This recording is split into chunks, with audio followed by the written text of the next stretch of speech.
नमस्कार. आम्ही आज या ठिकाणी जे दाजीपूरपासून कोंढा घाटापासून जे देवगडपर्यंत काम MSIDCचं अंतर्गत निखिल कन्स्ट्रक्शन या कंपनीने घेतलेलं आहे. त्या ठिकाणी आम्ही त्या कन्स्ट्रक्शन कंपनीच्या त्या ठिकाणी भेट दिली.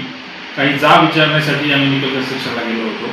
त्या ठिकाणी आमचे रवींद्र जोगल तालुका प्रमुख असतील, दादा सावंत या ठिकाणी उपतालुका प्रमुख असतील, नांदगावचं शिष्टमंडळ असेल, तातनिकम आणि अनेक तोंडवलीचे तोडसुऱ्याचे उपसरपंच असतील, पवार, हे सगळे आम्ही मंडळी त्या ठिकाणी गेलो होतो. आणि अनेक तक्रारी या निखिल कन्स्ट्रक्शनच्या कामाबद्दल आमच्या घरापर्यंत आलेल्या होत्या.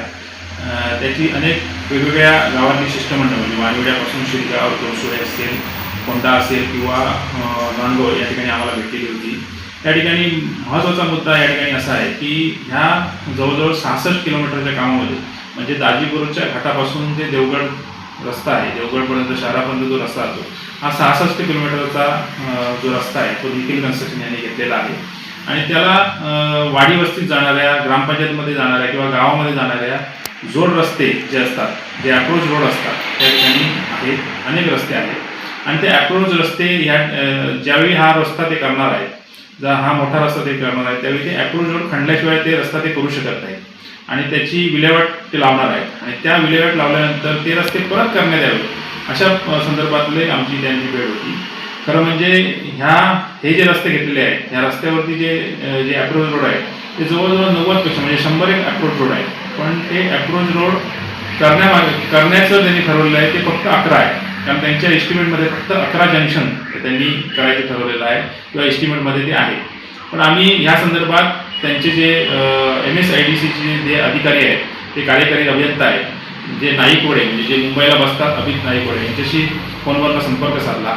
फोनवरचा संपर्क साधल्यावरती आम्ही त्यांना सांगितलं की हे अप्रोच रोड जे 100पेक्षा जास्त रोड आहेत ते तुम्ही सगळे घेतले पाहिजेत. तुम्ही जे 11 रोड घेतलेले आहेत ते सगळेच रोड तुम्ही या ठिकाणी अप्रोच रोड घेतले पाहिजेत, अशी त्या ग्रामस्थांची, नागरिकांची, कोकणातल्या असतील, या रोडवरती जाणाऱ्या नागरिकांची असेल, सगळ्यांची मागणी आहे.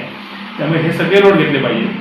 मी ह्या अनुषंगाने ग्रामपंचायतीला पण आवाहन करतो की ज्या ग्रामपंचायती ह्या अप्रोच रोडवरती येतात किंवा वाडी वस्ती येतात, अशा ठिकाणी ग्रामपंचायतीने MSIDCला एक पत्र पाठवलं पाहिजे या संदर्भातलं की हे अप्रोच रोड यामध्ये एस्टिमेटमध्ये घ्यावेत आणि ते करावेत.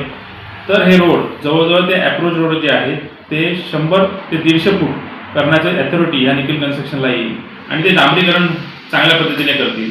म्हणजे हे अप्रोच रोड चांगले झाले तर त्या गावात जाणारे मार्ग हे चांगल्या पद्धतीने होतील, अशा पद्धतीचं आम्ही निवेदन घेतलेलं आहे. आणि जर हे अप्रोच रोड नाही झाले तर शिवसेना स्टाईलने आम्ही उत्तर देणारच आहोत, आंदोलन पण करणार आहोत. त्याच्यामुळे हे अप्रोच रोड झालेच पाहिजेत अशा पद्धतीचं निवेदन आम्ही अभितजी नाईकवडे जे कार्यकर्ता अभियंता MSIDC आहेत त्यांना पाठवणार आहोत. आम्ही आमदार वैभव नाईक असतील, माजी खासदार विनायक राऊत असतील, यांच्या अनुषंगाने सुद्धा पत्रव्यवहार आम्ही त्यांना करणार आहोत. त्यामुळे जास्तीत जास्त लवकर याचं एस्टिमेट करून त्यांनी या निखिल कन्स्ट्रक्शनला हे रोड करायला सांगावे अशा पद्धतीची आम्ही हे निवेदन दिलेलं आहे.